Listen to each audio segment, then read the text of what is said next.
The signal came from deep space far beyond the mapped trade routes.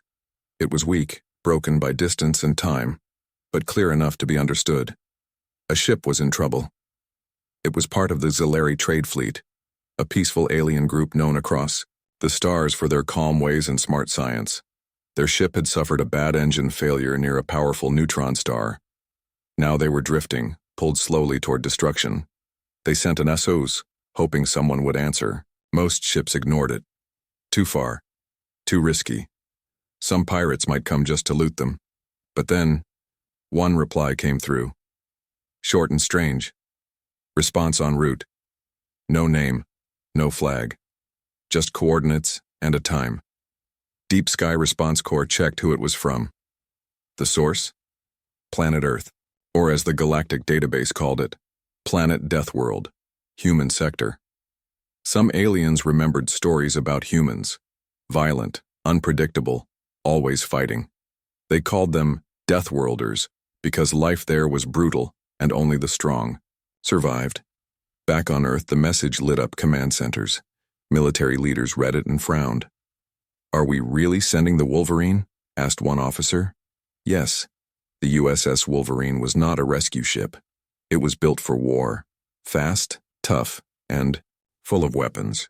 Its crew were handpicked. Veterans, fighters, people who didn't back down.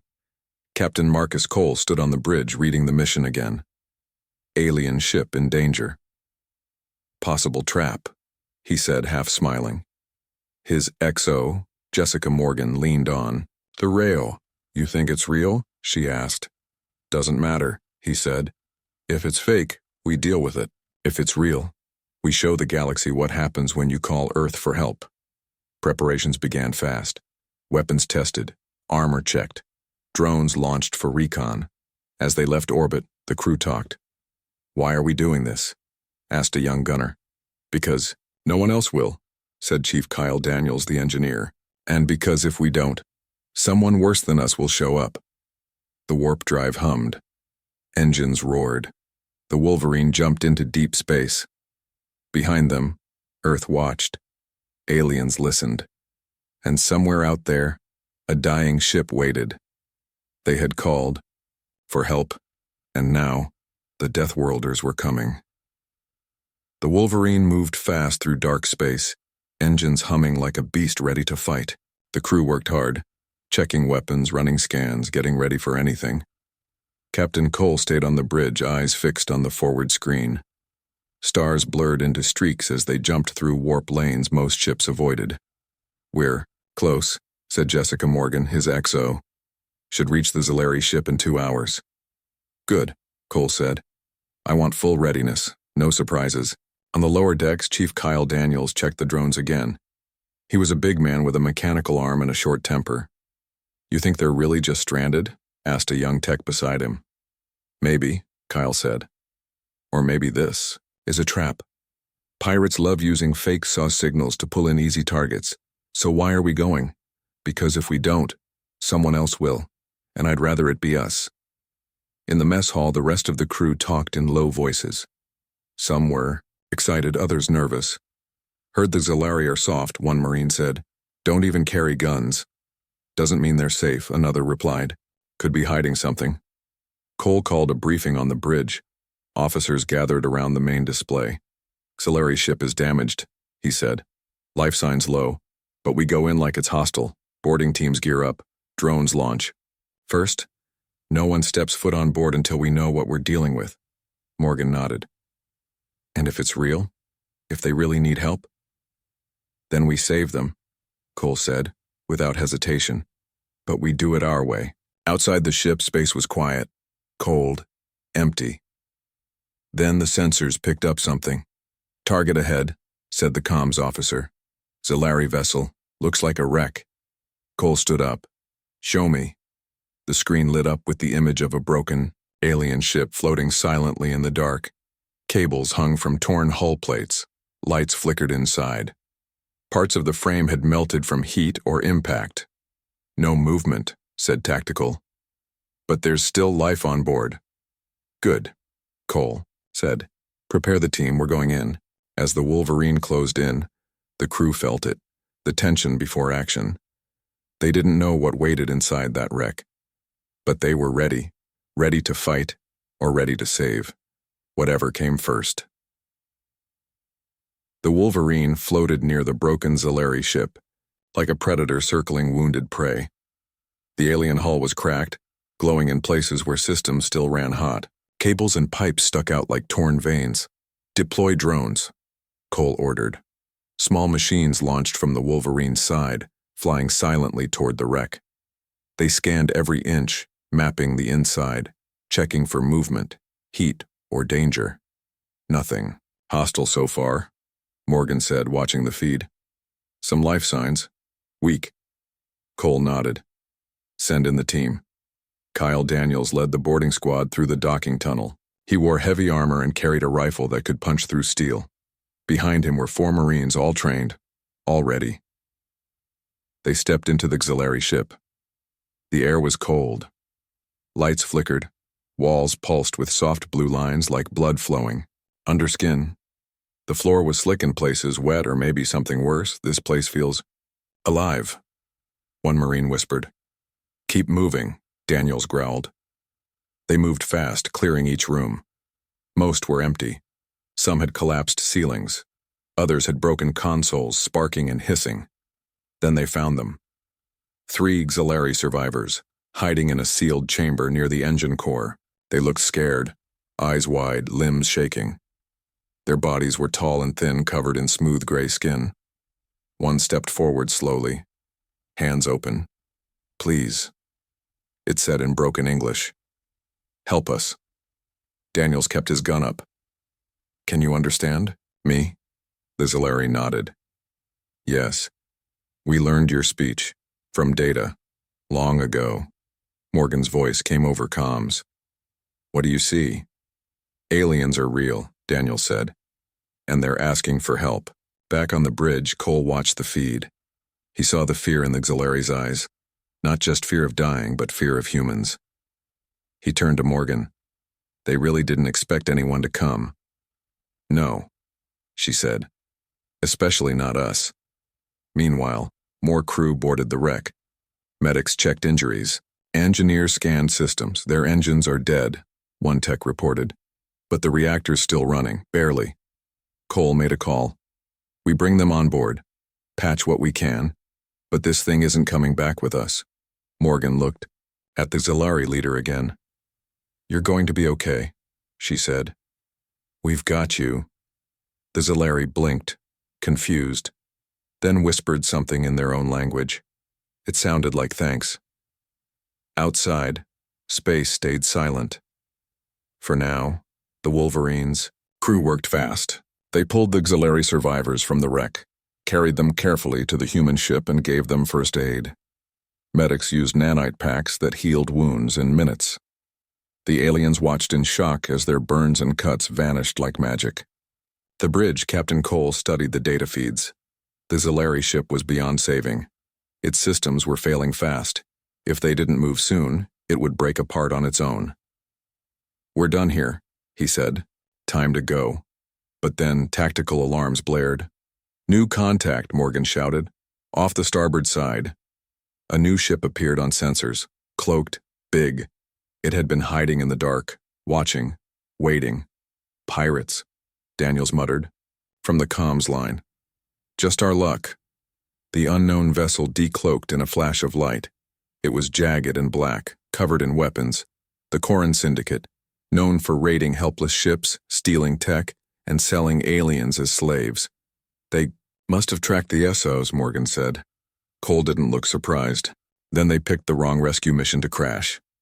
He stood up straight and gave the order. "Raise shields. Load all weapons. Prepare for combat." The Wolverine roared to life. Turrets turned, engines flared. Power surged through every system. The pirate ship fired first. Heavy plasma bolts shot through space, missing the Wolverine by meters. Alarms screamed. Lights flashed red. "Return fire!" Cole shouted. The Wolverine answered with a storm of firepower. Railguns thundered. Missile pods launched. Drones swarmed like angry bees. The pirate ship tried to dodge, but the humans were faster. One drone latched onto the enemy hull, planted an explosive charge, and blew a chunk of armor clean off. Got their flank, Morgan yelled. Hit their drive, Cole ordered. Don't let them run. More missiles hit. Smoke and fire bloomed in space. The pirate ship twisted trying to escape, but the Wolverine kept closing in. Inside the alien survivor chamber, Vialtor stared at the chaos on the screen. His people had never seen war like this. So fast. So brutal. This isn't rescue, he whispered. This is punishment. Morgan heard him over the comms. She smiled grimly. You called for help, she said. And we came. Outside, the battle raged. The pirates thought they could take easy prey. They had no idea what they were up against. The Deathworlders didn't just fight. They made sure you regretted ever picking a fight with them. The pirate ship burned in the cold dark of space. It twisted and spun. Its hull cracked open like an eggshell. Fires raged inside broken compartments. Oxygen hissed out into the void. The crew was either dead or dying. On the bridge of the Wolverine, Captain Cole watched the feed as the enemy ship broke apart. He didn't cheer, didn't smile. Just gave a short nod. Target neutralized, Morgan said, reading the sensor data. No life signs left on board. Good, Cole replied. Now we finish the job. Back on the lower decks, Kyle Daniels checked the salvage team's progress. They had already started pulling useful parts from the Zalari wreck before the pirates showed up. Now they worked even faster. We need to get what we can before more trouble shows, Daniels muttered. Nearby, one of the Zalari survivors, Vialtor, watched in silence. His body was healing thanks to human medtech, but his mind was full of questions. He looked at Jessica Morgan as she walked past. You fight like storms, he said quietly. She stopped, turned to him. What do you mean? Your people. You do not wait, you do not talk, you strike fast and hard. Morgan gave a small smile.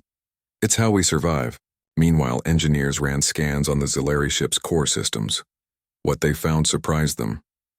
Boss, one tech called over comms. We've got something big. This ship wasn't just drifting, it was carrying something important. Cole listened from the bridge. What kind of something? Terraforming tech, the tech said. Something we've been trying to build for years. Silence followed. Then Cole spoke. Copy everything. Take the data. Leave the rest. Morgan raised an eyebrow. Aren't we supposed to hand that back to them? Not yet, Cole said. We help them. We save their lives. If they want it back, they'll have to ask nicely. On the Zalari side, Vialtor and his people were confused. They had expected kindness, maybe even pity. Instead, they got strength, speed, and silent demands. But deep down, they were also grateful. Without the humans, they would be dead. Or worse, captured by pirates. As the last of the Zalari were moved on board the Wolverine, the salvage teams pulled away. Behind them, the wrecked ships floated in silence. One broken, one destroyed, and one new alliance, still learning how to trust. The Wolverine was ready to go home. The Zalari survivors were safe on board, their wounds healing fast thanks to human medicine. Salvage teams had taken what they could from the wrecked ship, including the valuable terraforming data. But before they could jump back to Earth, a new signal came in. It was from the Zalari High Council. They thanked the humans for saving their people. They offered friendship, even trade. But there was more. We are not alone, the message said. The Corin Syndicate sent a backup beacon. Others will come. Cole read the message twice, then he looked at Morgan. How long do we have? She checked the scans. Not long. 6 pirate ships, coming fast. The crew sprang into action, weapons powered up, shields raised, drones launched. They want to fight? Daniels growled. Let's give them one. Cole had a plan. Instead of running, they would use the nearby asteroid field as cover. It was risky, but it gave them the edge. Pirates like easy targets, he said. We're going to show them how hard we are. The Wolverine moved fast, weaving between rocks and debris. The pirate fleet followed, closing in fast. They thought they had the humans trapped. They were wrong. Launch drones, Cole ordered. The small machines spread out, hiding behind asteroids. They stayed silent, waiting. As the pirates got closer, the Wolverine opened fire. Railgun rounds tore through space, hitting the lead enemy ship. It exploded in a flash of fire and metal shards. "Got one," Morgan shouted. The pirates scattered, trying to regroup. But the drones ambushed them. Swarming like insects, they latched onto hulls, planting charges and cutting power lines. One pirate ship lost steering. It crashed into an asteroid and broke. Apart, another tried to flee. The Wolverine fired a spread of missiles. They hit dead center. Nothing left but smoke. But the biggest threat was still coming. The pirate flagship. It was bigger, tougher, and packed with heavy guns. Cole didn't hesitate. "Prepare the decoy," he said. A captured pirate fighter was loaded with fusion charges. A pilot flew it straight at the flagship, pretending to run. The pirates took the bait. They locked weapons on the fighter. Just as it got close enough, the charges went off. The blast was huge. It blinded sensors and knocked out power on nearby ships. In the chaos, the Wolverine jumped away, vanishing into warp space. Behind them, the pirates floated in pieces. Space was quiet again, for now. The Wolverine dropped out of warp near Earth, orbit. The battle was behind them, but the mission wasn't over. The Xalari survivors were safe, but they still didn't know what kind of world they were being taken to. On the observation deck, Vialtor stood alone, looking at the blue-green planet below. It was beautiful, but also strange. Thick clouds moved, fast. Storms flashed on the edges of continents. Even from space, it looked wild. Jessica Morgan walked up beside him. "First time seeing Earth?" she asked. He nodded. "Your world is loud, full of life," she smiled. "Yeah, that's one way to put it." Back on the bridge, Captain Cole watched as Fort Atlas came into view, a massive human space station built like a fortress. It floated above Earth, armed to the teeth, always ready. "We're being hailed," Morgan said. "Put it through."